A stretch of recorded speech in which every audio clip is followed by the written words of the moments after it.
everybody, and welcome back to another episode of Dance Talk Realness, a podcast where we discuss all nuances concerning education and dance, because a dance experience is an experience worth talking about. Today, I'm joined by one of my regular guests, Mr. Darryl Pilate. Hello. Hey, boo. Welcome Hey. back. Hey, so today we'll be talking a little bit about dancers and how they invest in themselves and how parents can also help their children that are getting into the field of dance. But before we jump into all that, today's quote is from Booker T. Washington. Success is to be measured not so much by the position that one has reached in life as by the obstacles which he has overcome while trying to succeed. So I was like, yes. Yes. All right, so before we jump into all the things for real, how's quarantine been treating you? It has been, it's like a roller coaster, which is funny that I say that because last night I found myself watching roller coaster point of view videos on YouTube. They're real cute. If you're a roller coaster fan and you can't get out of the house and you really miss those roller coasters, you can watch people record them from the front seat. And with my lovely Christmas present of a 60-inch TV, it looks like you were really... Okay, flex. I see you out here. It's an experience. But no, I have days where I feel like I'm like getting things done and I'm being super productive. And then there's some days that I'm like, I'm gonna sit in this bed until 1 p.m. and I'm gonna take a shower. I'm gonna put on these pajamas or these lounge clothes. I'm gonna watch this TV. I'm gonna eat something. I'm gonna watch this TV. I'm gonna eat something again. And then it's bedtime. I'm not mad at that. but no, it's been okay. And then there's some days like I have where I live, like my neighbors are like not like your usual neighbors, like we're in kind of one building, and so like it's literally like walking across the hall. So we've all been kind of quarantining together. So they'll come over and play board games, or do puzzles with my roommate, or now that our online distance learning has kind of been like in full swing, that has been keeping me a lot busier just with kind of planning things and like answering questions from staff members or from students. So that's been nice. That's been a nice change. And that all happened, I guess it started about 2.5 weeks ago, but really like full effect last week. So Yeah. So transitions us greatly into this first topic of talking about ways that dancers invest in themselves to enhance their craft. So taking classes, purchasing appropriate dance items, and things of the like. My first question in that realm for you is, what are some things that you've seen positively occurring with that in your teaching environment, both prior to the quarantine and now doing everything distance learning? Yeah. So one interesting thing and unfortunate thing, kind of. So as we talked about in a previous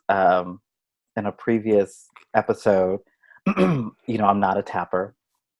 And so, but I was really determined. So about a year and a half ago, we had a guest choreographer come in for a week.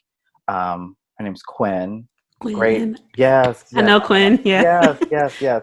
Awesome. And so she did a residency with my students for a week. And I just literally was like, everything you do, I'm writing down. Because I'm going to teach this exactly how you're teaching it now. I'm going to teach it, and that's going to be part of my curriculum. So anyhow, we were starting our tap lesson, and my school, some of our students struggle with getting like appropriate attire, especially for dance and stuff. But I put on the board, I was like, we're going to start tap. If you have if you have, like, I call it the church shoes. If you have church shoes and kind of make the sounds on the floor, it's like you can bring those.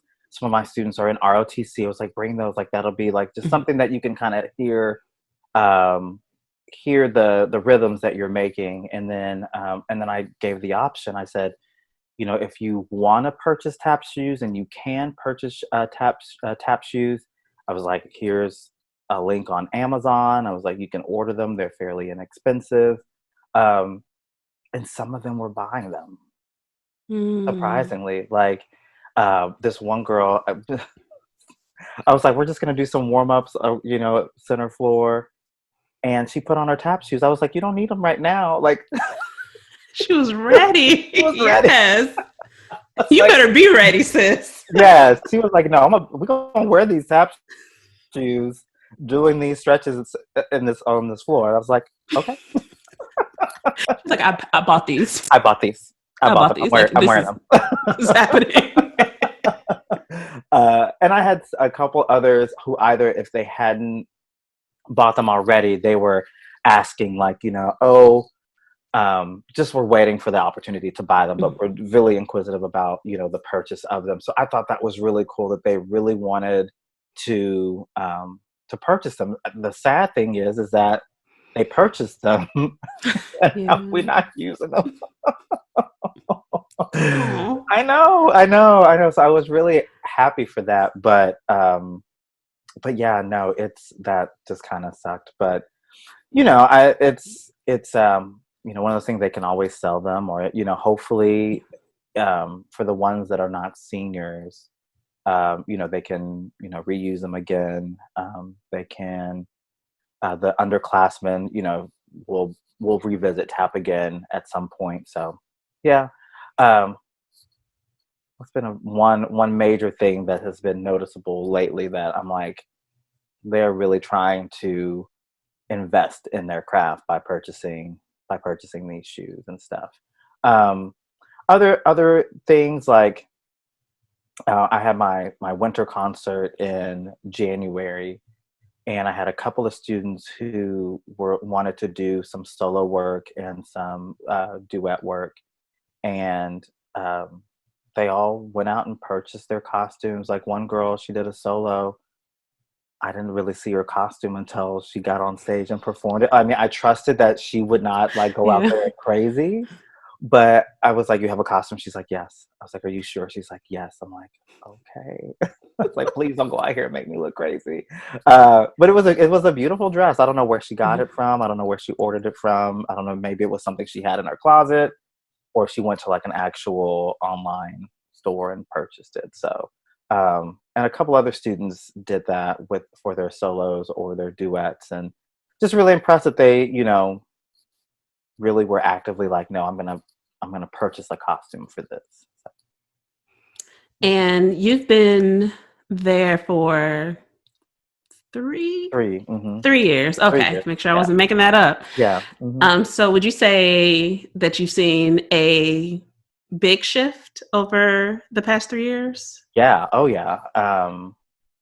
So my first year at High Point, I had, a lot of students that just had gotten thrown into, they got placed in my classroom. Try to use some positive language. But we know. Dumping ground, but continue. Right. Yeah, exactly. And so it was, well, one thing I always require my students, and this is something that I got from a friend of mine. I don't know if I mentioned this in the other episodes. This is something I got from a friend of mine in Texas, is that every year for her dance program, all levels of dance did a group dance for, like, a pep rally. And so, and I don't know when she started this, but every year she has a dance department t-shirt that she, sometimes the students create it, sometimes she creates it. And she usually keeps it under $10, or at least $10 for the students to purchase it. It turns out to be a pretty cool fundraiser, because in the last 3 years, the shirt has been roughly, like, I mean, I don't gouge the kids or anything. It's not like I'm making $3 shirts and charging them 10, but they're usually about like anywhere between $6 to $7, and I charge 10. So, and every student purchases that shirt. And just as my program has grown, obviously more people have bought it, but that's like one thing that I think a lot of them really look forward to kind of purchasing. So my first year, that was kind of your requirement to perform in the concert. You had to purchase the dance department shirt. And I had about 50, maybe 60 of them purchase that out of 100 and something kids. And then, the next year, a little bit more. I think I sold about 80 shirts to the students. This year I have 170 something kids, and I ordered about 130 shirts. And so and that number is not so bad because my dance 2 and 3 students, I didn't require them to buy it because for them, I want them to do more like actual costumes when they dance instead of them doing it in like just a t-shirt and leggings. But yeah, so with that, each year, more and more have either, I can kind of tell they've purchased things. So like dance 2, I require that they have tan jazz shoes. Because I feel like, okay, so we're now getting into, we're wearing costumes. So if we ever do something in the jazz realm, I at least want you to have those shoes. So now they all know, okay, I have to purchase that to be in dance 2. Actually, tights and jazz shoes. Dance 3 was kind of the same thing, but they all carried over. Some people kind of bumped up from dance 1 to dance 3 just because they had a little bit of experience. But once they got into dance 3, they were, okay, what do I need to purchase? And so I think what I've seen obviously is that the more the longer they stay in the program and the more they're invested in the program, I think the more what's the word I'm looking for? They just seem to be more willing to purchase necessary things. And that even goes to not only for costumes, but even purchasing classes, going to clinics, when we went to Norfolk, them, paying their $100 or their $150 to participate in that. So that's been something, just as I go, I can tell that, students are more willing to really invest in that. So that's been nice. So talking about like the experience with Norfolk and taking outside classes, clinics, workshops, and the like. So how do you, for lack of a better term, convince? Because I've seen both where they're willing to, do all the things in school, but as soon as you mention something outside of, it's like, oh, I can't do that. Oh, I'm busy. Oh, no, just no. Or the reverse, that they're like, they'll show up to outside things. That one was weird. Will show up to outside things, but in class was different, hit or miss. A shit show. And so it was just like, but baby, but you own the things because you went to this. And it was just trying to get that connection for some of them. So what are some ways that you found worked? Yeah. So what I've noticed, and as you said that and you're talking about that, it made me just think about how dance teachers sometimes are the best saleswomen in the world. I mean, really, like, we are selling an experience. And I think sometimes these kids don't even know what they're about to buy, but like, I think if we sell it enough, they buy it and they buy into it. I think about a really good friend of mine in Texas who like is really she's just good about convincing her dance class students to join her dance team. And it's like, it's that one-on-one conversation with them sometimes that is really like, hey, what do you think of this class? Like, what do you know? I see that you do X, Y, and Z. You know, that you're really motivated when you're here. It seems like you really enjoy it. Like, you know, what are your future plans for, um, you know, for this class? And so, a lot of them, I don't know. It's like maybe they've never had anybody kind of approach them and say like, oh, maybe this is something that I could like do for a really long time. And so, yeah, I think that sometimes that's a way of convincing them to do it. Just with the opportunities that come from being able to do that. Like for instance, like I was worried that I wasn't going to get those students to want to go to Norfolk. I mean, the main thing I sold them on was you were going to miss 5 days of school, and they were like, "Bet, sign me up." Yes. It'd be like that You know what I though. mean? It's You know what I like, mean? It was like that was like the entry. They was like, "Okay," they were like, "I'm interested. Go on, tell me more. tell me more." And I'm like, "Okay." So that was like the hook. And then I was like, and you get to take a bunch of dance classes like all day, a bunch of different classes, and you're taking with different people from like all over the region. And so they're like, all right, that sounds pretty cool. Um, so then I think after that, and then once they like saw the schedule and they found like, oh, I get to pick my classes. I was like, yeah, you can do whatever classes you want to do. I'm not going to pick them. You don't have to go to the same classes together. I think that really like they really all bought into that, so much so that like some of them signed up for the audition for the summer programs. Um, I had three of them submitted work for the 10 by 10 Hmm. like informal concert. Three of them submitted videos for that.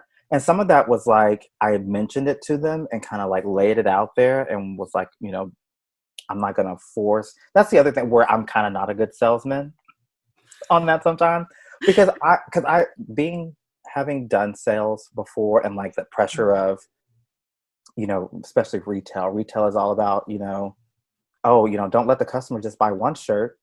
Convince them that they need two shirts, and if they buy two shirts, convince them that they need, you know, the pair of shorts or pair of pants to go with it. And I've just and then after they get to the when they get to the register, ask them if they want a credit card, and I'm like, I'm not doing all that.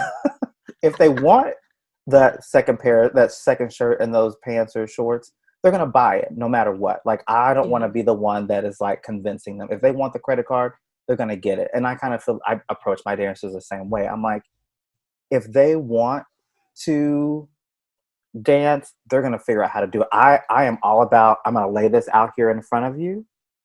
And once you say I'm kind of interested, then I'll be like, okay, all right, let's talk. Let's talk about it.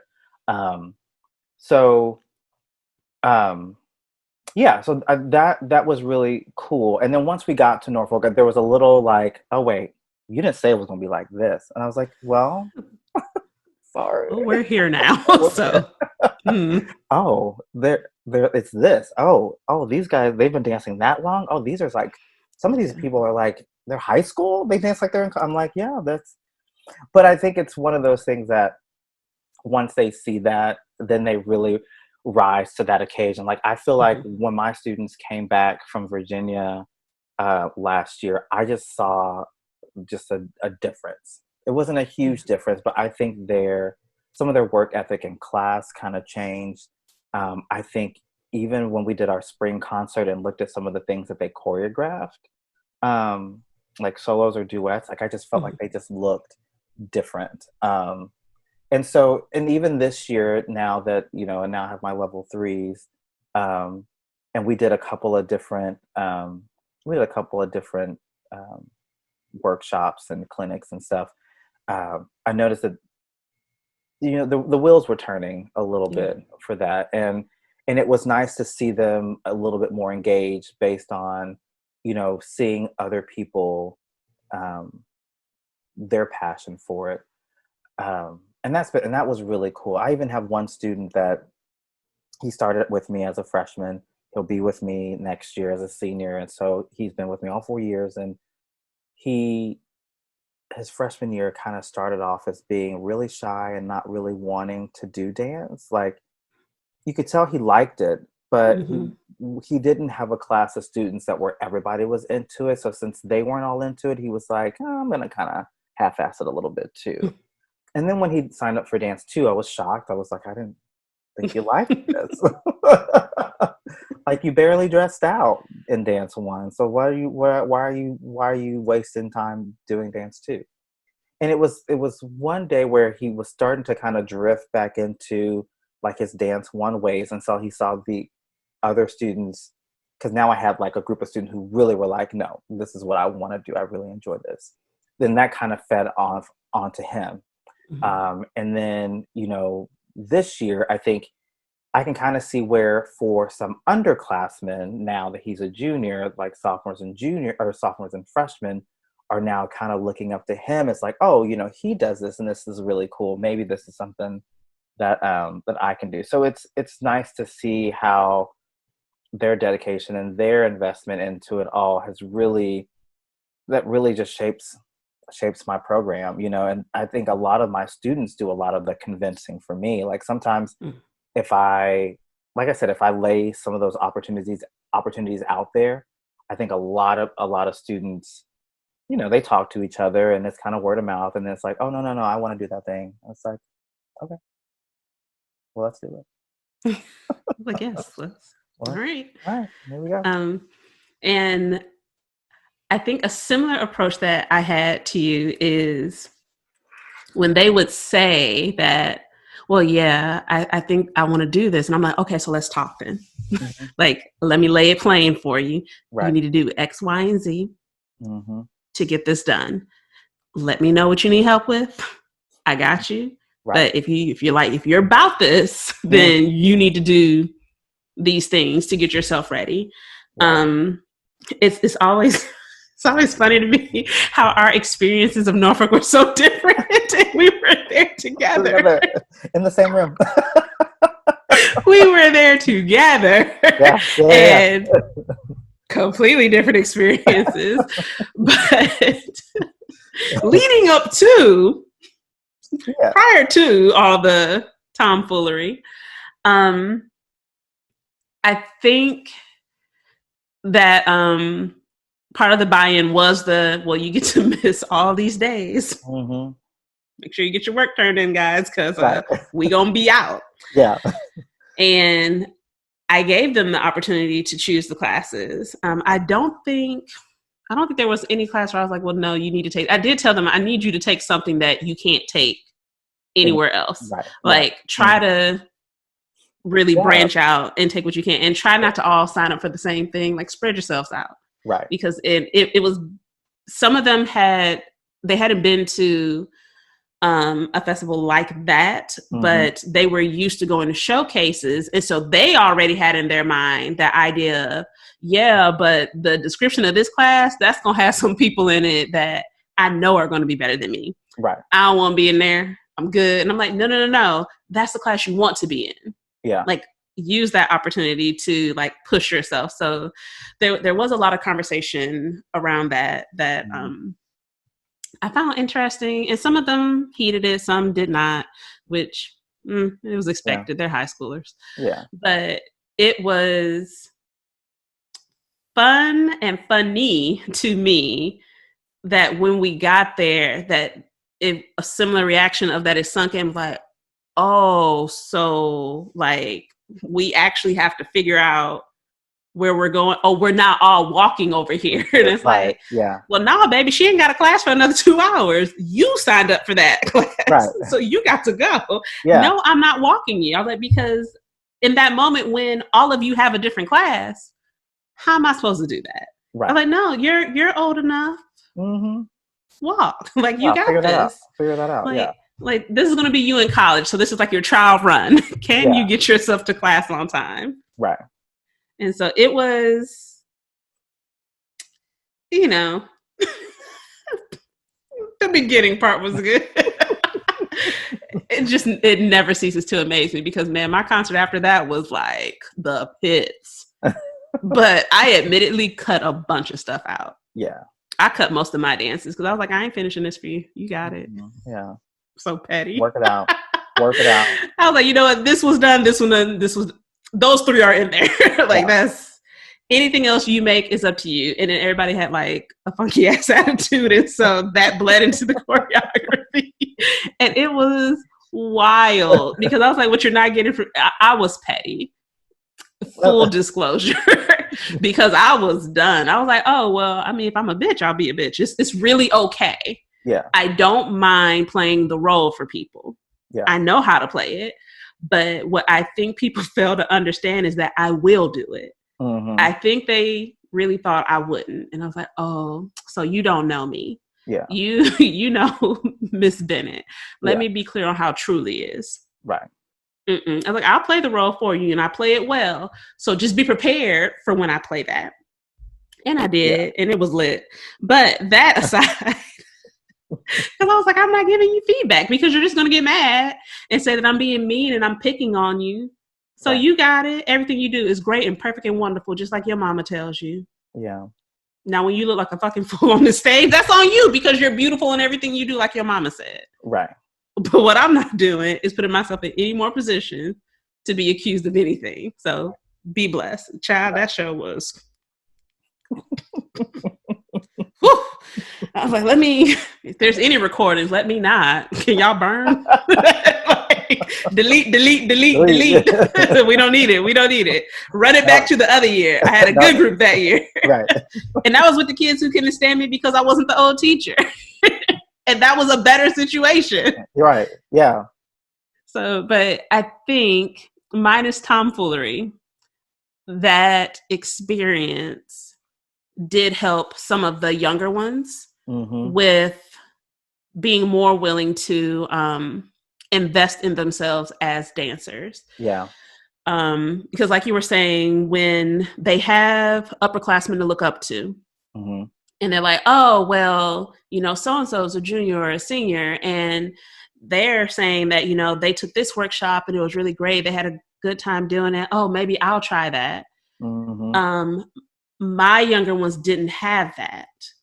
There was the first year at Bowie was maybe one dancer who was consistently taking workshops.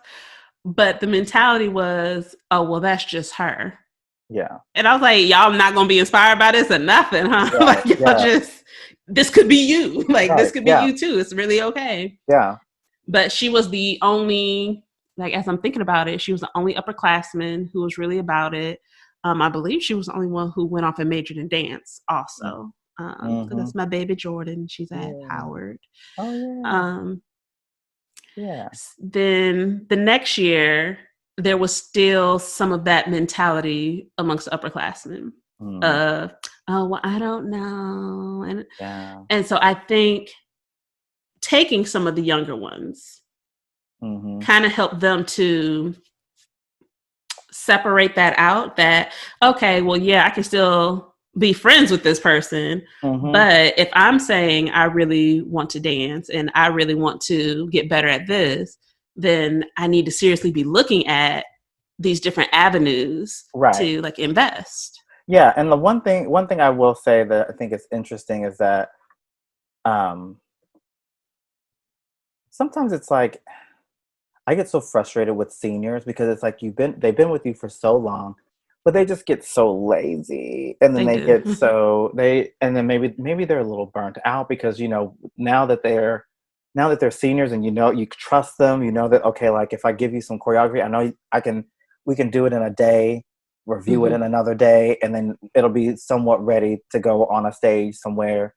And so they probably just get so used to that. But it's like, sometimes I'm just like, man, like second semester, their senior year, sometimes I just want to be like, they're done. I'm done with you. Like they have checked out. They are checked all the way out. And I'm just like, I'm just going to focus on these juniors. That was me. Freshman, like that's where I'm going to play, because even in this quarantine, what I started to do, because this year I don't really have a lot of seniors that were like like these were my first set of sophomores, and so they were like, uh, you know, I like dance, but I had a freshman year where we didn't have this here, and I was doing other things, and now we have it, so I'm just kind of doing it now. Or like they're seniors where I got them last year, even, Mm-hmm. so I've only had them for 2 years, and so I don't really have any that are like I can kind of tell like they have a passion to do this beyond high school. But I have I have three that I know that I think are. And so I reached out to them a couple of days ago just to kind of ask, like, hey, what are your plans for next year? I'm like, in a year, um, like even less than a year from now, a lot of places are going to be looking for those audition videos, also audition tapes, or they're going to want you to come in and audition for that. And so, just kind of thinking, have you researched other, colleges that you want to do, that you may want to go to or want to check out. So just trying to get them to now, I'm selling that, you know what I mean? I'm selling Yeah. the opportunity that, it doesn't have to stop here. It can keep going even beyond this. And like I said, I just have a group of really young dancers who, you know, some of them didn't have an older brother, obviously not one that I've taught, they don't have that sibling that, grew up dancing. And so now they know what it's like to do that beyond high school. And so it's really just selling an experience and selling an opportunity to say, that you can do this, you can do more with this if you want to. Um, so yeah, and I think that I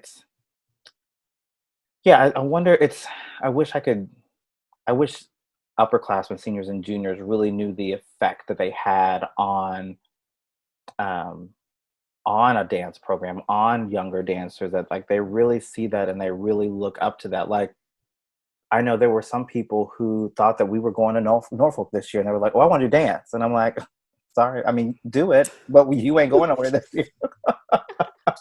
That's Like, not a please thing. sign up. Yeah, please But sign up. But they're like, "Oh, that's not a thing you do every year." Like, no, that's not a thing we do every year. So it's interesting how that even that experience for the 8 that went kind Mhm. of trickled around and trickled down to other people and thought, oh, that's a really cool experience. Like I said, even if it's selling them on that 5 days away from Yes. school, it still is an opportunity to hopefully get them more engaged in dance and stuff. And I know we might be going there, but I'm going to kind of circle a little bit to that too. Is like Mhm. even before we went to Norfolk, like I'm talking it up to them and I'm telling them about it. And I'm like, let your parents know that you're going on this. And it wasn't until like maybe a week before, 2 weeks before, that I started getting parent emails like, well, wait, so where y'all going? What are y'all doing? Like, oh, Like, now, baby, I'm oh, gonna now, take your now baby all the way out the state.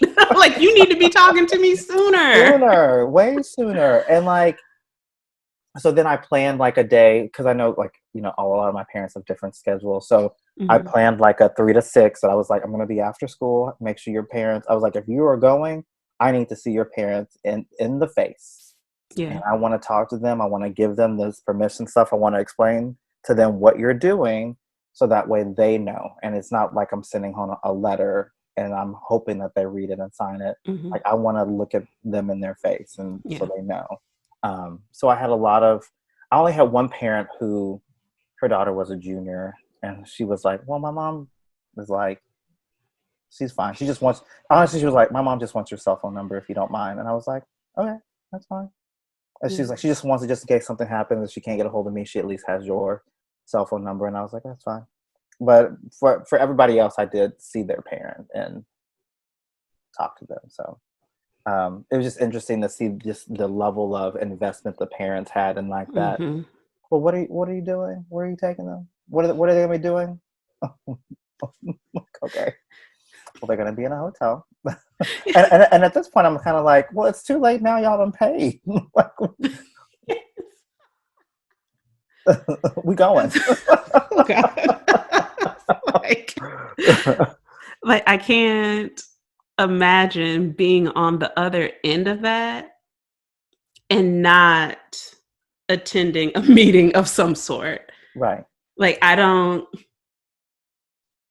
like the parent in me is like, but my baby is going to be going to another state.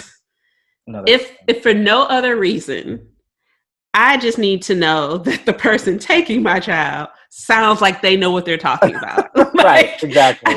I just need to know that you seem responsible to give me at least some security that my baby will be okay. Right. Yeah. Which brings us to, so parents investing in their kids. And I know we said younger dancers, but I think a lot of it applies regardless of age range. And some of the things that we touched on coming up with this was attending performances, making sure they have appropriate items to succeed. And I think especially attending meetings when your child is going somewhere. Right. Because it's amazing how many do not. Yeah. And they're just like, oh, well, I know they're going. And do you know me well enough to really send your kid off with me? Like, you sure you don't want to check in? Right. You don't know me at all. You don't know me. Like, yes, I have been fingerprinted. I haven't done anything crazy. Right. But you don't know me. You don't know you. Yeah, exactly. Like, yeah. Yeah. Because like, even when I went with the princess to IABD, like, I was there, but I was also a participant. So I'm like, I'm in the meetings and I'm just like, what y'all doing? Where y'all gonna be? What's your schedule? Who you with? And I will walk her down, see what adult she will be with, make sure she's with her group. Right. Then I will go back to what I'm doing, make sure I'm out in time to go find her, meet up with her, make sure she's good. But the times that she was away from me, I knew who she was with. Right. And I knew that things were being done in an orderly fashion. Yeah. That I felt okay. If I didn't feel okay with how things were being run, I wouldn't have signed up to take classes myself. Right.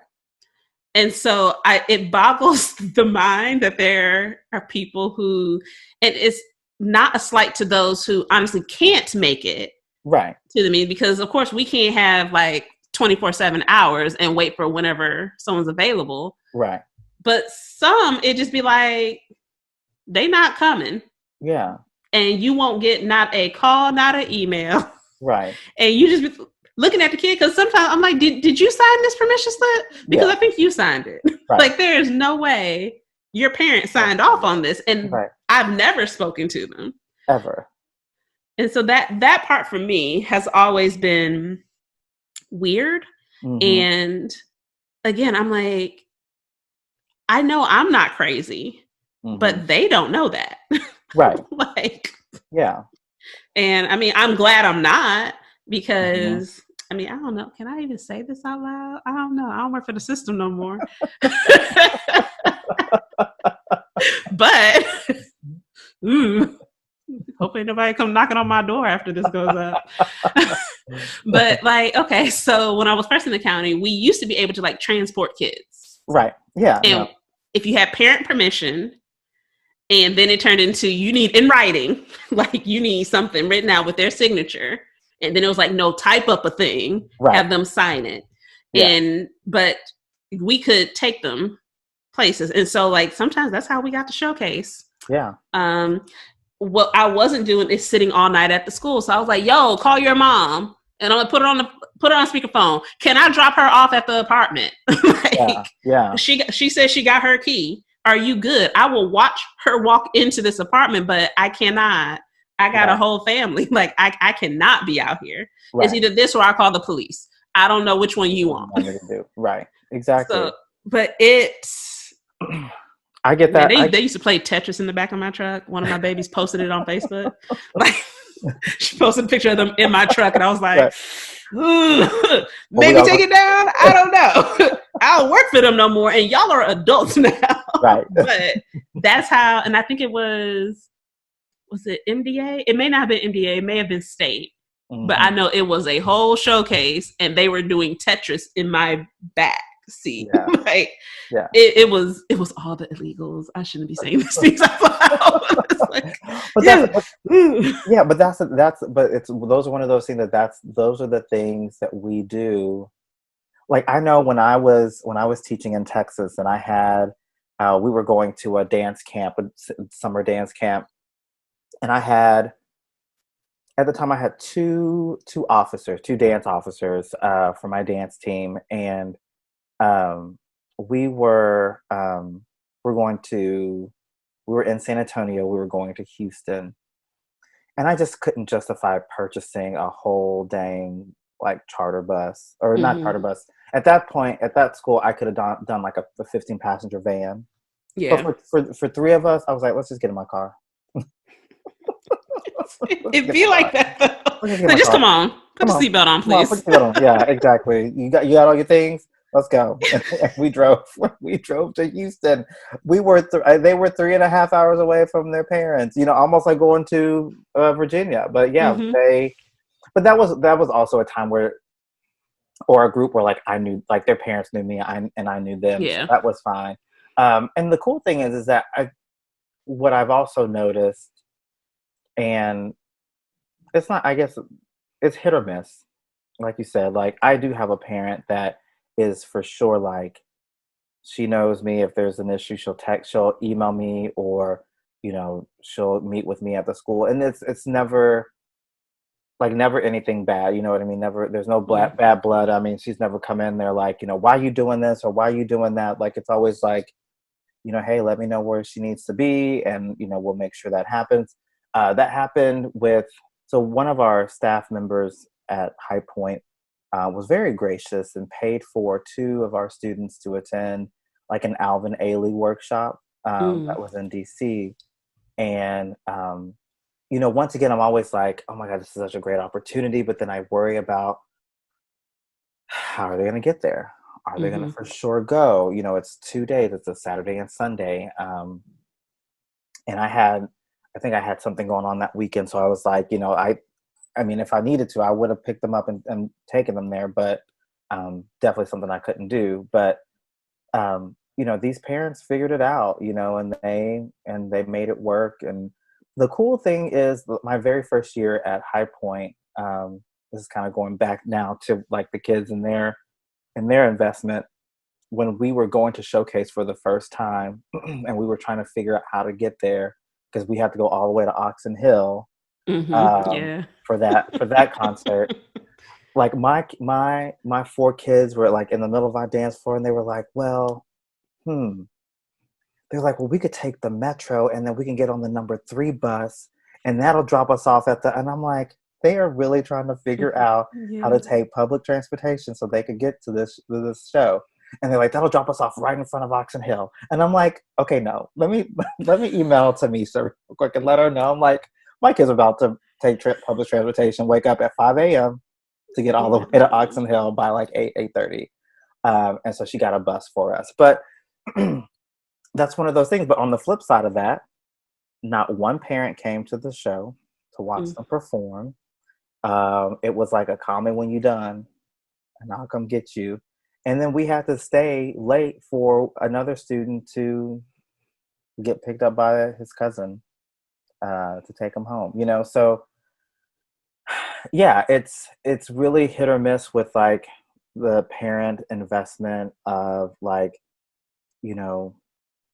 more so, and it's interesting because I feel like in the position that I'm in, um, what if they can't get the attire, that's fine. Like most of the Mm-hmm. things for like day-to-day class stuff, and I'm still in the system. I don't know if I should say this, but I definitely don't do the leotard and tights for my dance students. None of them do it, just because they see me 2 to 3 times a week. They wouldn't be able to buy multiple pairs Mm-hmm. of these. I hate smells. I don't know. Well, put it out there. I hate smells. Ooh. I don't know if you have the ability to wash them. If you did only have one. The other thing is I don't even have the facilities for all of them to appropriately change Yeah. You know, so, you know, as far as like the day-to-day class stuff, I don't worry about that. As far as like performing costumes, like I said, I only do it for like my upper level classes are the only ones that really do it. So the only real investment, I mean, there's those small things, like, you know, the tights and the shoes, and, you know, some of the clinic stuff that I asked them to pay for. But for the most part, all I really want from their parents' investment is to come see them. Come Yeah. see your dancer dance. Like, come take that moment to just kind of say, all right, I'm going to come to this show and I'm going to watch it. And I've never had a parent like come to a show and be like, that's what you did. Like, they always are Yeah. like, oh my God, that's really cool. I didn't realize you were doing this. This is really neat.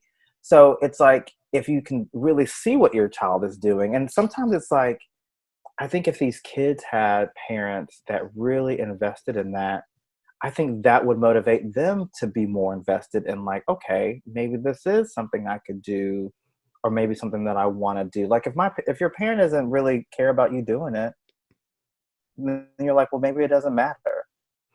You know, Yeah. maybe it doesn't matter that I keep doing it forever. 100%, because like real life lived experience with that Mm-hmm. is if you do not have it in you that you're like, but I'm going to do this no matter what, not having that support is so detrimental. Mm-hmm. I could maybe probably count on one hand the amount of shows my parents came to. Mm-hmm. And this is through band, dance, all of it. Mm-hmm. From living under their roof to being an adult. Yeah. Yeah. I can count. Mm-hmm.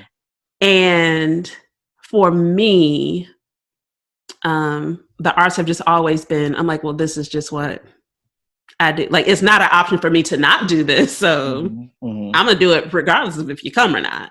Right. But I would like for you to be there, just so you know, like, I mean, you paid for this. Like, you've invested in me being able to do it. Like, like when I was home, like you bought the, first of all, instruments aren't cheap usually. So I'm like, you didn't get me a janky one. You got a nice one. Yeah. So you put that money in. Yeah. You don't want to reap the, like see where your money went. And then like with dance, I was an adult already. Like they weren't paying for nothing for that. But I mean, you pushed me out. Yeah. You don't want to come see what I'm doing. Yeah. And so it was weird. I think there was a time where I did kind of hold on to that. Mm-hmm. But now I'm just like, whatever. Yeah. I don't know if that's either I've accepted and moved on, or I'm just continuing to bury it. I don't know which one that is, but it's fine, whatever it is. Yeah. But I do know that definitely influenced how I approach supporting my kids doing things that I hate to not be there. Mm-hmm. And I'm like, they hate for me to be there sometimes because I'm like, I will be that person hollering your name at the appropriate time because dance concerts are not the same as football games. Right. These are different. These are different events. This is not an outside sport. But I will be that person cheering for you. Yeah. And when you're done, I am that person trying to take all the pictures. Like I'm trying to get your autograph, hugging all up on you, kissing all up on you, embarrassing you in front of your friends because I'm so proud. Right. And I can't see myself not doing that. Mm-hmm. I also just really enjoy like the little two. I love watching them dance. Mm-hmm. And I'm sad when they say that they don't want to do it. And I'm just like, ooh, but I'm going to need you. I'm going to need you to do it a little bit more. I'm sorry. I'm not going to make you, but I am going to make you tap. Like you're going to be on somebody's stage. I'm sorry. Yeah. But I can't fathom not being there. Yeah. And as embarrassing of a parent as I can be, I don't think I'd be embarrassing them for real. They don't understand how I can be. But as embarrassing as they claim that it gets, I also see the look on their face when they know I'm not going to make something. Right. Yeah. Or when they're like, oh my God, it's so embarrassing, but they're still smiling. Right. Because mommy was still there. Right. And so I think that part of the investment gets overlooked because there are some, and again, not a slight to those who can't make it, but you're not going to sit here and tell me every child in the program parent can't make it. All y'all don't work nights. Right. All of y'all don't. And many do say, okay, well, let me know when you're done. And I'm like, yeah, I understand you're tired after a long day's work. I get that.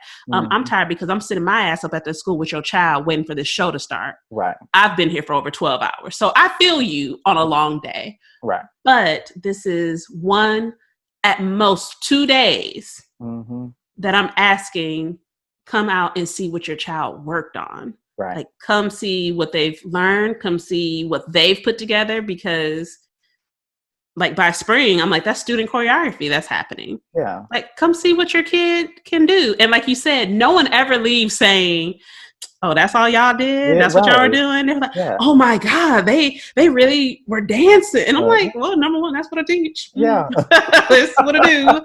But yeah, I'm like, this is what your child has been working on. I wanted you to come and see that. Right. It's just so have you over the past 3 years in particular, but you can go further back than this as needed, but have there been any, I guess, tricks that you've picked up that have helped to really push more parental involvement? Yeah. So I kind of have to go back for that. So when I was in Texas dance is a lot about the kind of, we call it drill team or dance teams that are like, you know, at Friday night football games and performing at halftime with the band and stuff, and doing competition in the spring. And even then, like sometimes spring was really hard to get parents to come out to those competitions for various reasons. Like they're all day events. Half the time they're like $15 a person, $10 a child to get into these things. So I mean, if you have a big family, you spending hundreds of dollars, and then you're there all day. So then you got to buy their concession, which is a lot of money. And one thing I tried to do at open house this year was that the parents that I saw, I put out like a volunteer sheet, and I was like, I'm looking for parent volunteers. And honestly, like I really didn't have anything I really needed them to volunteer for, but I kind of wanted it to be something where like, if something like that came up, or maybe it was just really to just kind of gauge like how willing would a parent be to say, yeah, I'll sign up to volunteer, even not knowing like, well, what are the things I'm volunteering for? But just the fact that I'm on a list that if my child needed something in this class, I would be able to be helpful. And I didn't get anybody that signed up, but I did get two parents that did ask the question of, well, what are we volunteering for? And I was like, well, if there's shows, and you know, maybe you could help with like ushering, or maybe because, you know, parents can't sell tickets, which I also think is weird. But I mean, I get it. For real? I get it. But if they're not fingerprinted, they're not supposed to handle money. Yeah, I know. Hey. I don't work for them no more. It's fine. Yeah, it's fine. But those are things that I think, because like sometimes parents, you know, parents don't have a lot of time. Like, or I always love the parents that are like, you know what, I can't, you know, donate so much money for whatever, but I can. If you need me on a Saturday, you need me on a day where you need some help, I will gladly help. And that's what I really kind of saw in a lot of at my schools in Texas, that, you know, we didn't always have the parents that were sponsors. Like that's something else I used to do, was do like community sponsorships. I even tried that here. That didn't quite work out very well either. But we had some parents that were some sponsors too. And the ones that couldn't do that was like, you know, let me, you know, if you're doing a meal before a performance, I will gladly go and pick it up for you and drop it off. If you need me to pick up something, or even if you need me to some cases of water, perfect. I'll bring those in. And I think those have been kind of ways just to kind of see how engaged some parents were to like support the program in any kind of way. We used to send a call out to say, the studio needs bobby pins, the studio needs safety pins, the studio needs tissues, the studio needs any type of like makeup removers, cotton balls, different things. And sometimes the parents would bring that stuff in with their kid. Oh, your teacher said they needed Ziploc bags. Here you go. And so that's something that I have not really done here at High Point, is kind of finding those ways of like, because there's stuff that I know I need in my classroom, and sometimes I just go out and buy it myself because I'm like, who else is going to do it? But that's something that I would think that I would say, and it doesn't have to be monetary, but it's something, at least it's a way of just kind of letting parents know that like this is more than just a science class or a math class. Nothing against the sciences or math, but just that there's a little bit more community in this class than just show up, do the work, learn the lessons, and then that's it. And so that's always been kind of helpful. We did have a parent booster club for my dance team, and this was mostly for dance team, not necessarily the dance class.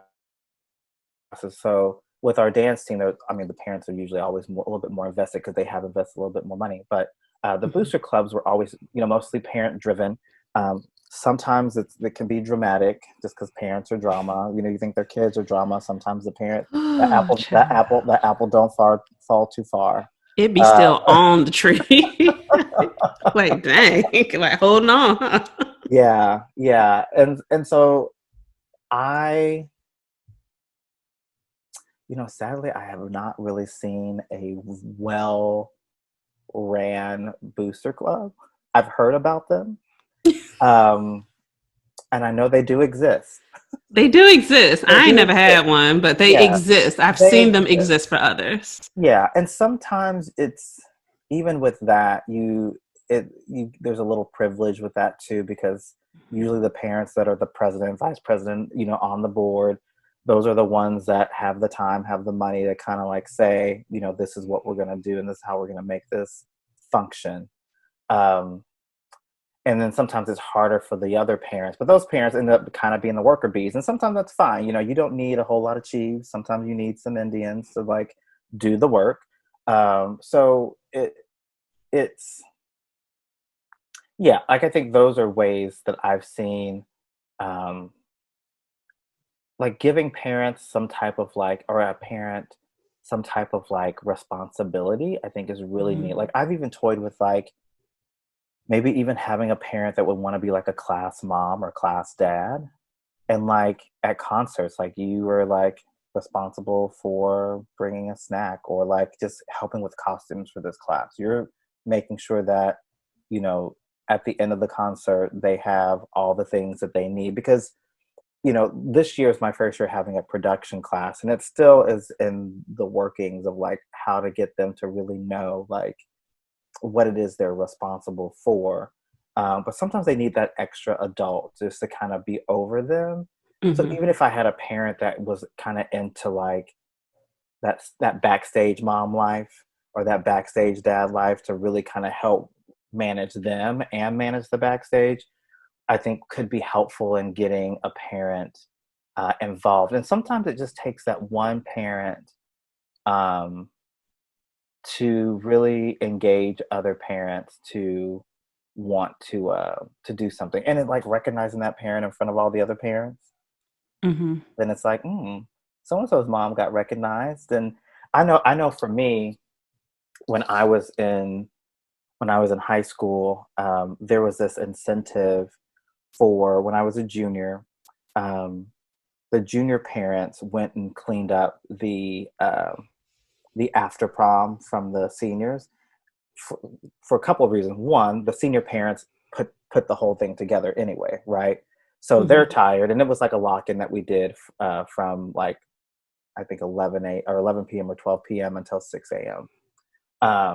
And so it was also a way for the junior parents to kind of pull the scraps of like whatever the seniors used, they could use it in the following year. But an incentive of that was by my mom putting her name on that list gave me an opportunity to get more tickets at her after prom to win more prizes, which some of the prizes were really good. Like I got a George Foreman out of that. Yes. Pause. Yeah, yeah. Yeah. Some people got like the mini fridges, just different stuff that you got from. I mean, our after prom was pretty awesome. Y'all had some nice stuff. Yeah, we did. Ain't never been my testimony. Yeah, yeah. But the thing is that my mom was a single mom, worked like different hours. Like sometimes she's worked during the day, sometimes she worked at night. But I was like, no. Like I want to get these. I want that incentive. So and the thing is that so that after prom ended at 6 a.m. So those junior parents had to be there at like 5 to start cleaning that stuff up, maybe even 4. And then the other incentive, then when I was a senior, then those senior parents worked the after prom. And so I had to convince like, hey, I want more tickets. So I need you to come put your name on this list. So I think for me, like it was kind of me pushing my mom to be more involved because I knew it ultimately was selfish. It helped me out. But, I think even I'm just thinking that's a great way of like really try to convince more parents to kind of be involved, is to know that it's going to help your child, it benefit them in some way. So yeah, maybe even like if your parent comes to the concert, I don't know, you get a free 100. Not a free 100. Wait a minute. Right, I know, right? A little generous, isn't it? Like, or maybe that goes into something that of course later on benefits the student in some way. But yeah, I think it takes a lot of creativity, I think, to really kind of get parents to getting working parents and parents, I think in 2020 to like, because no one's a stay-at-home mom, no one's a stay-at-home dad anymore, and if they are, they probably have multiple kids that they're caring for. So it's like, what are some ways to really work around some of those hurdles? I mean, yeah, maybe not even hurdles. That's just life. Like, what are some ways to really incentivize that participation? Is hard because I think I want to believe that parents really have intentions of, like, no parent is like, I don't give an F. Like I guess I don't give a fuck. We're grown. We're grown. I just don't think there's any parents that are like, I don't give a fuck what you do. Go. I don't care.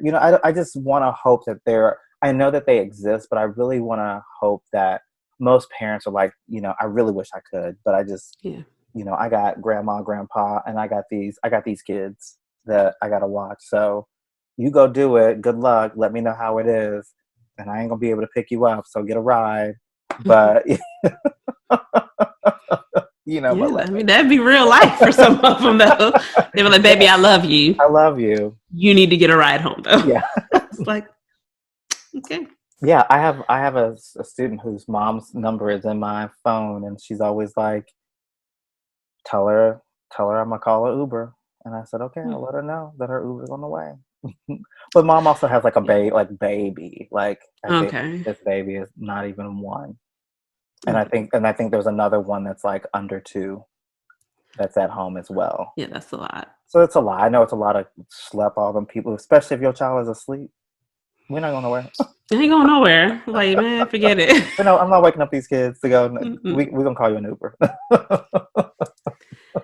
They used to set me on edge so bad because I'm like, I don't know who this Uber driver is.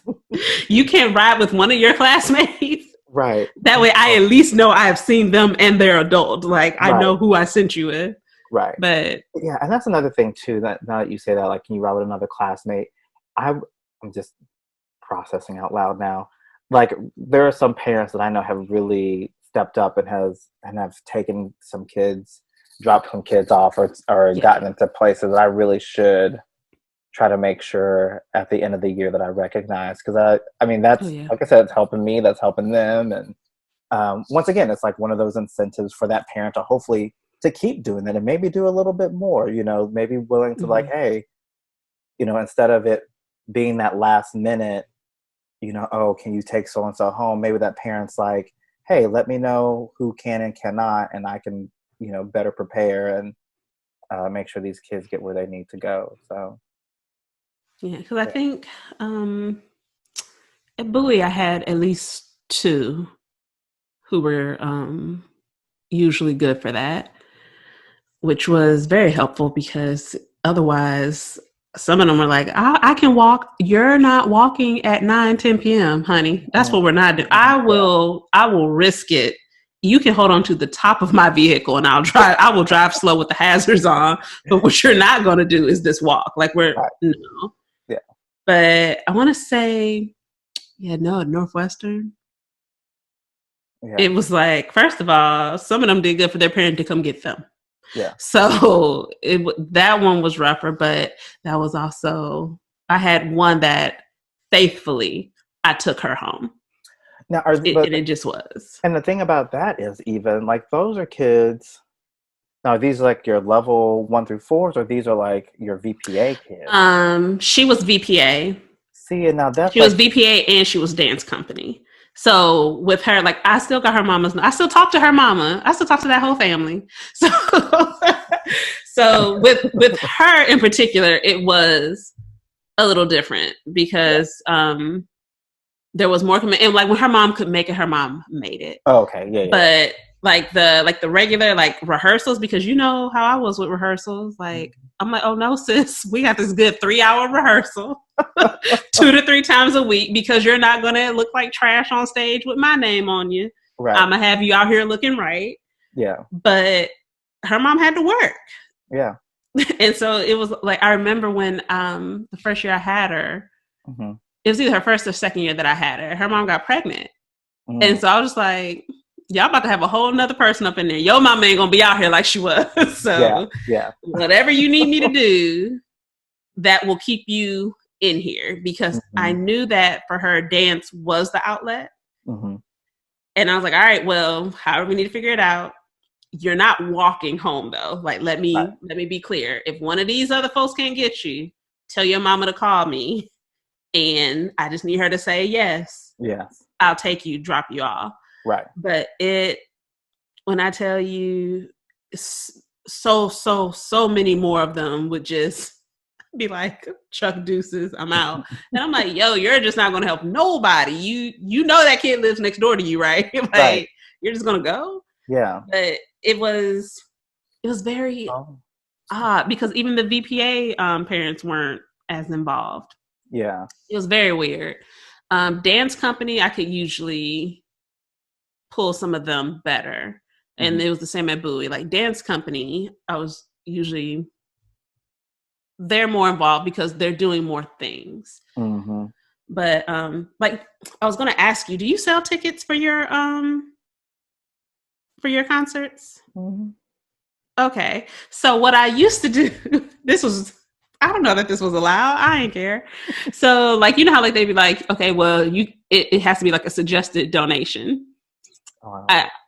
Child, I've been told that at like 2 schools, and I was like, well, it's suggested that you paid or you're not coming in. Right. So, you need a ticket to get up in here. You're not just coming to get a free show. We're not about it. This is my fundraiser.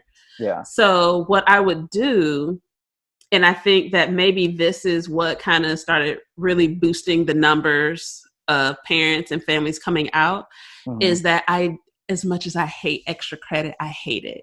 But I gave extra credit per ticket. So I think I did 2 tickets will equal 1 point of extra credit added to your final grade.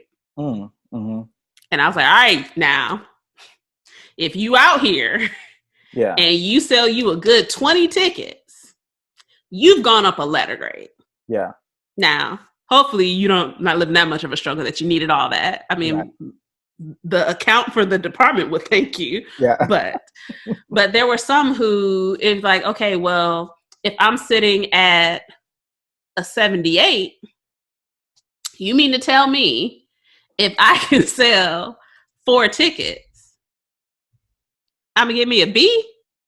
Oh, bet. Like, yes, Yeah. And okay, so first of all, I did encourage them to like just kind of like shake down other students, which was probably not the best plan. But, and I mean, they would roll up on folks like, hey, so you're coming to this show? Right. I was like, oh, well, no, you're coming and you're buying your ticket from me because I need these points. Like, right. So they were legit shaking kids down. But it really motivated them because I would have the kids who were like, oh, well, no, I don't want anyone to come. I want them to see me. And I'm like, if they don't come and see you, it's going to be a problem for everybody. So I'm going to need you to sell these here tickets. Right. But that helped them to encourage more people to come. Like, you're always going to have those who are like, they still ain't going to tell nobody. I'm like, well, you can keep your points. Like, it's what you do. Yeah. But so many of them, like I did have some who would sell like 15, 20 tickets. And they'd be like, so about this grade though, go ahead, run me my A. Run me my A. Yeah. And I'm like, you know what? It's fair. Fair, yeah. I said I would do. Right. Here you go. Here you go. You got it. You got it. Yeah. But something to think about, because maybe that would help encourage. And I mean, it got more students to come, which also boosted my numbers because they got to see what was actually happening in the class, because I would always cover my windows and lock my doors. Right. No, I do. Because they be tripping in the halls. Yeah. And so for their peers to also see them and support them. Yeah. Gave them more confidence. And for the peers, it was like, oh, so that's what y'all be doing? Like, that's usually how I got the boys. Right. And like, everybody was like, well, how you always have boys every, I'm like, because number one, I be trying. And they be like, oh, you got a friend? He dumb? Because if he dumb, I don't want him. But if he know how to act, you can tell him to sign up. Yeah. You can tell him come see me. Tell him come talk to me. Let me feel this out. Because if he's stupid, I don't want him. Right. Like, if he just in here because he's like, oh, it's a bunch of girls, then let him know how I am. Right. Like, shoot him down now, because if I got to do it, his feelings might get hurt. Right. And a lot of them, I actually really did appreciate this. They would tell their friends that they'd be like, oh, well, hey, Miss Vinny, I'm going to take your class. And they'd be like, nah, you don't want to be in here. Yeah. You don't want this. Like, this ain't for you. Right. But you can come to the concert though. And I'm like, you better let them know, because I'm like, I'm about the business. I was like, but quite a few of my guys, and I thought about this when you're talking about your friend how she would convince people to like sign up for like the dance company, that I got them all from like the dance 1 classes. Like, I didn't really, the first year, like Bowie, the first year I pulled from rep and dance 1. But after that, I'll be looking at dance 1. I'm like, not that I don't care about upperclassmen, but I'm like, you about to leave. Right. I need to get to people who I know I have time to build, and by the time they get to where you are, right, they can be the role models. Exactly. And so I was good. I still feel bad. I hope he stayed. I convinced like 3 or 4 boys to join company, and then I didn't go back. So one for sure was like, nah, I ain't doing this. And I was like, no. I felt so bad. But I see him because, okay, so I'll give you details after, but you know who it is. Like, you know him. Yeah. If you don't know him, you know his mama for sure. Yeah. And so it was, every time I see him somewhere, he just be like, really? You just gonna leave though? And I was like, well, I mean, your new teacher is great. Like, I know her. Like, she's good at what she does. Like, I know that for a fact. Like, you're good. He's like, nope. I was signing up for you. And since you're not there, I ain't signing up. And I was like, dang. Yeah. So I think at least one of the boys stayed. Yeah. I felt so bad. I was like, ooh, sorry. But also the idea of that you can still do more with this beyond what we do here. Right. And I think that's important because, again, even if we're not training the next big name person, we are educating the next audience. Right. Like, exactly. Baby, somebody got to buy these tickets. Somebody got to come watch. Somebody got to come watch. depending upon how this pans out, somebody has to consume this though. Right. Like, yeah, we could all be making work just to be showing ourselves, but that's not going to feed any of us. No, not at all. So we need someone to be a consumer of this.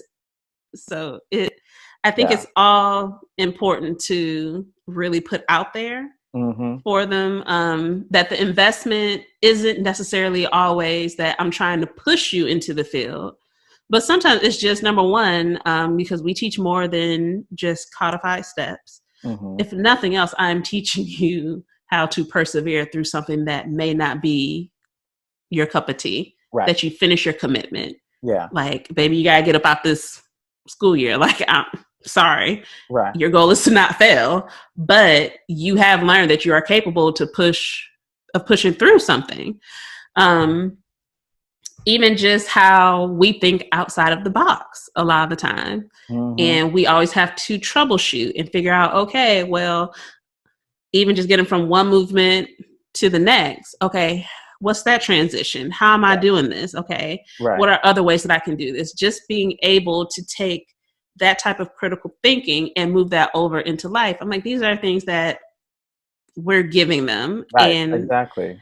I think really pushing that is important. So maybe that's not a change, because a lot of us do it anyway, but maybe that's something that could be pushed more, is that being very clear on the different ways that this investment pays off.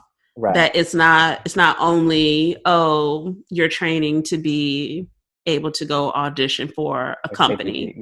Yeah. You're not going to Alvin Ailey or ABT or, like some of this is just that you're getting training to be a very diverse human being, a very cultured human being. You know what I mean? To be able to, sit in a room and have an intelligent conversation about things that, not many people know about. You know what I mean? Like, and to really talk about it with some like solid understanding of it, I think would set a lot of people apart. And I always tell students this, I think I said this in another episode too, is that, like, I always tell my students, you never know, as an adult, you might have a little daughter, a little son that might come to you and just say, I want to dance. And you can say, you know what, I did that. And you now have information to go out and support them in that. Or it doesn't even have to be dance. You also, just like you said, how when faced with something, how you must persevere to get through it. And when you have that child who does soccer, who does band, who does choir, who does theater, or maybe does something with like debate or something in the sciences, like, how to really approach that because you've also have experienced something very similar to that. So I think it's giving them an opportunity to do all that. I agree. Yeah. Which leads us into today's ultimate dance trio. You be like the only person excited. Folks be really trying to play me. You're like, look, trying to leave off on some good tidbits and folks be mad, but it's all right. Yeah. I need to make some more difficult ones, but this one isn't. This one is not. This one's like normal. Okay. So, what are 3 suggestions you would give parents of kids that are interested in dance? How can they best support them?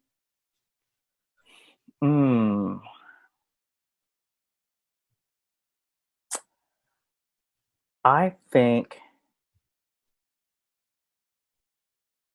well, the first thing that came to mind is if you already have a child that is in dance,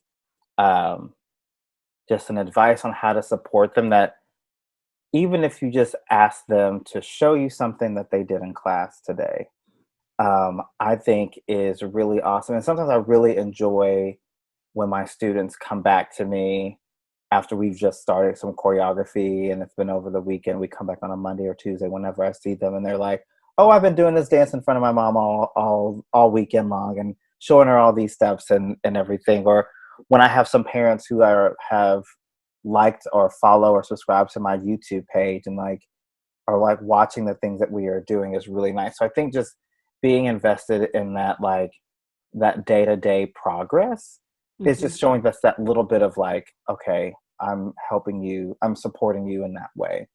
I think obviously coming to them concerts. Yes. It's all right. Put it out there. It's all right. Coming to those concerts, I think is important if they are already in dance, and if they are not in dance, but this is something that they're interested in and don't really know. Um, I don't know how far fetched it is to ask parents to really research that stuff with their child. You know, looking at um, different places and ways where dance is, and this might be something a little bit more elevated, but like, you know, I danced. We just were looking at this last night my roommate and a friend. We were watching a commercial that I did when I lived in Austin, and it was dance, you know. And I think that you'll find dance in a lot of different things, you know, commercial, entertainment, not just for stage um, and whatnot. So I think just really taking an active role of finding out where dance is and letting them know that, you know, dance isn't, and I guess it depends on how versed this parent might be in dance, but that dance looks and has very has many different faces, many different looks, and that it's not just a one size fits all kind of thing where like it's a one track. You know, you can do, you know, multiple things with it. So um, even if the parent doesn't know about all those things, like really with that kind of like a sub of this is just to listen when your dancer comes to you with some of these ideas, and then instead of being like, oh well, why would you want to do that? What kind of money are you gonna make doing that? Really kind of taking a step back and just saying, maybe I need to research what it is that they want to do, so that way I can better understand why and what it is that they want to do. I think could be helpful. And the third thing is, hmm, I think if you never purchase, kind of going back to the um, that first one, even if you never purchase a thing, if you never, like you said, your um, like you said, dance came for you at a later age. So like now that, you know, you didn't have that parent support as far as like that dance side. Um, Even if you never purchased anything, if you never went to a concert, kind of wrapping all three of them up, even if they come home and talk about it, be invested to listen to it. Be invested to hear what they have to say about, you know, what they did in class, or even if you don't care about seeing it, just, you know, the fact of just you're listening to it. One, I think is just great parenting.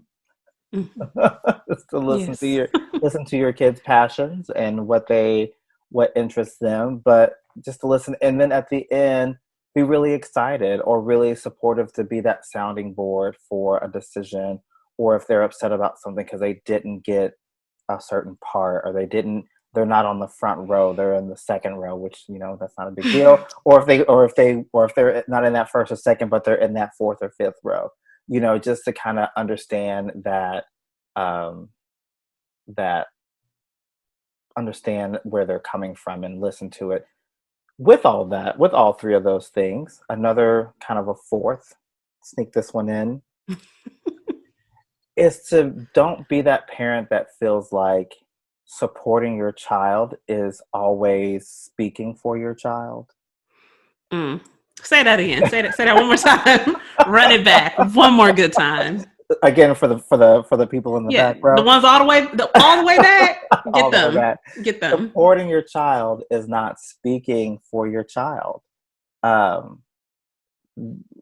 allowing them to stand up, to speak for themselves. And because I think this is a business where your feelings are hurt.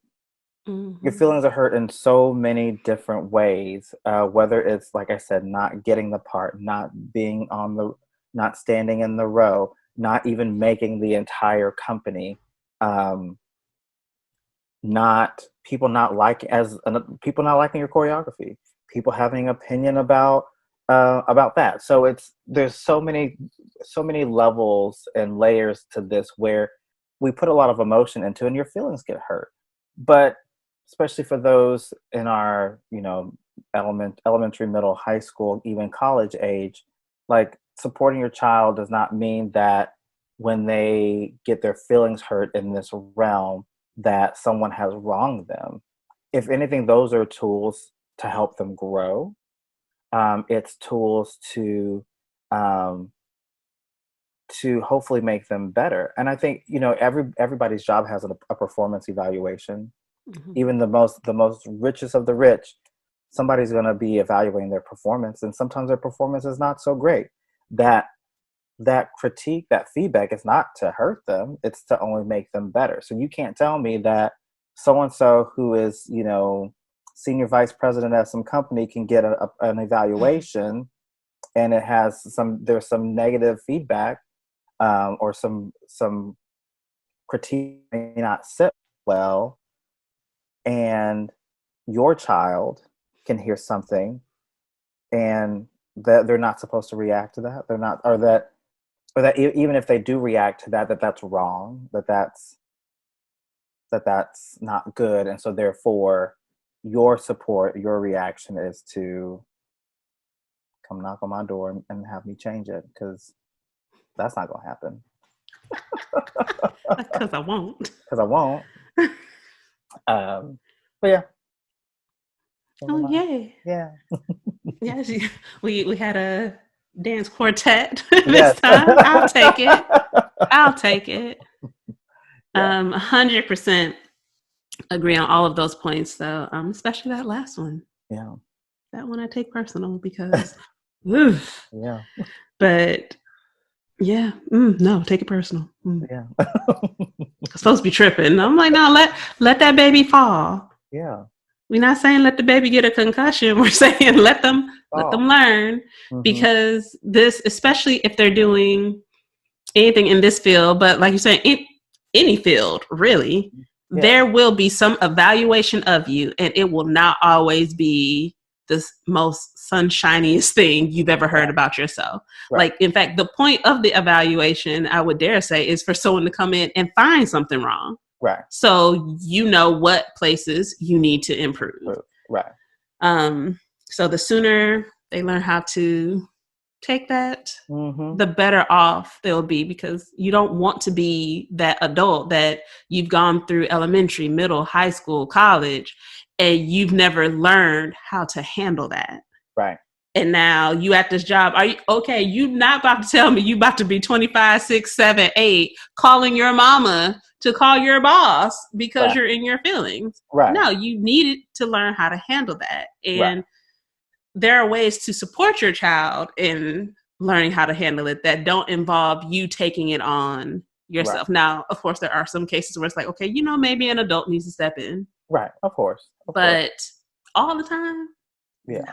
Nah. Sometimes they need to go ahead, take that step back and let the baby be in their feelings. Right. And then let them learn how to move past that. Right. So, but yay, awesome. Yeah. So thank you again for joining me. Thank you for having me. Child, you're going to be on here all the time. It's all right. I don't even know why we acting like this ain't going to be a thing, but Hey, so be sure to follow Dance Talk Realness on Instagram, Facebook, and YouTube. Leave comments, leave suggestions. I'm open to all the things because I want to keep bringing you new, fresh content. So I look forward to talking to you all later. Bye.